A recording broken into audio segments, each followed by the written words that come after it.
Hello and welcome to the Advice Wizard creating a current situation for an entity record training video. In this video, we will demonstrate how to use the Advice Wizard to create a current situation for an entity record.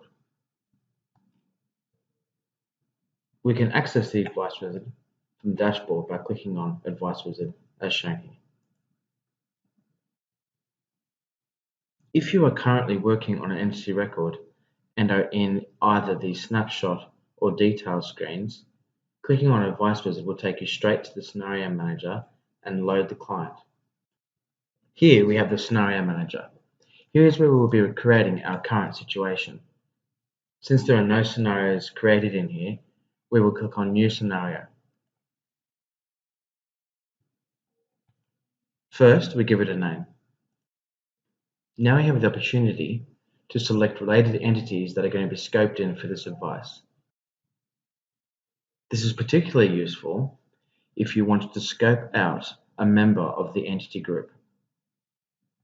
Another positive effect is that you won't have to trawl through your template to remove related entities that are not scoped for this advice. Now we'll click Next. Now we're on our Scope of Advice piece. Here we simply tick what is in and out of scope for this particular advice. Simply tick the box as required. You will notice here that as I do this, text is removed accordingly. The text that is set up for each and every single one of these scopes is set at the site administration level. Please consult with your dealer or licensee for more information on this. Once you are done here, click Next. On to our objectives now, and here is where we have the opportunity to add or remove or edit objectives. These objectives have flown through from whatever has been created in the Details tab. Let's add one by clicking on Add Objective. Let's fill in the details as required here. Note that we can use template objectives. Template objectives, again, are set by the site administrator. These will simply bring pre-populated text for certain advice or strategy areas.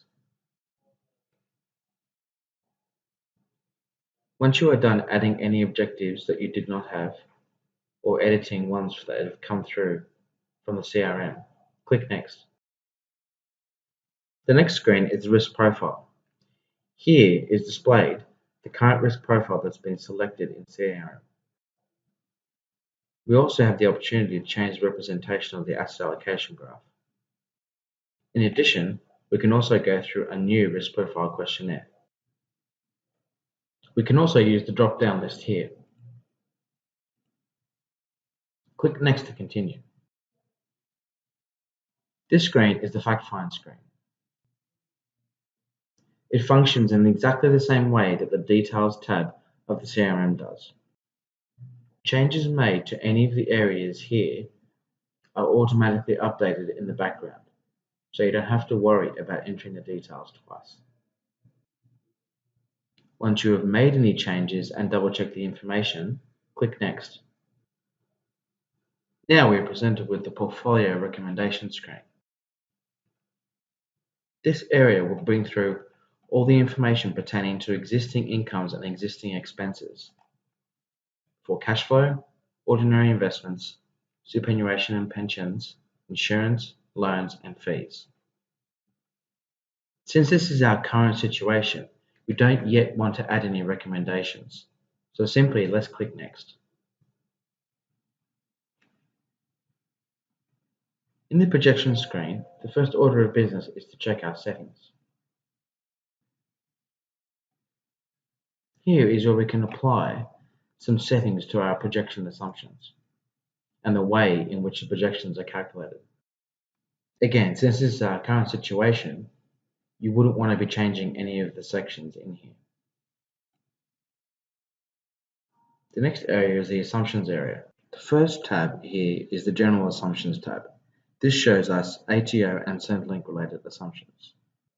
The second tab illustrates our income and expense related assumptions. And finally, the third tab, Projection, shows us our investment assumptions. Please note these settings come through from the site administrator. Consult your dealer or licensee for more details. The option to change percentages in any of these tabs is permission-based. If you do not have permission to do this, please consult your site administrator or dealer for more access. Once any changes have been made, click Save. Now for the final step in our current situation, we need to generate the projection. Here we can change some details around the forecast length and the client retirement age. Now click Generate Projection. Now that our projections have been calculated, we have two tabs, a Cash Flow tab and a Detailed Projection tab. Cash Flow tab shows us our inflows and outflows and net cash flow at a very high level. Clicking on the plus symbols will collapse and actually show us details in relation to salary or any other investment income and redemptions and borrowings. And the same again for outflows. And now the Detailed Projection tab. This tab shows us more granular information on each of the line items, as you can see here.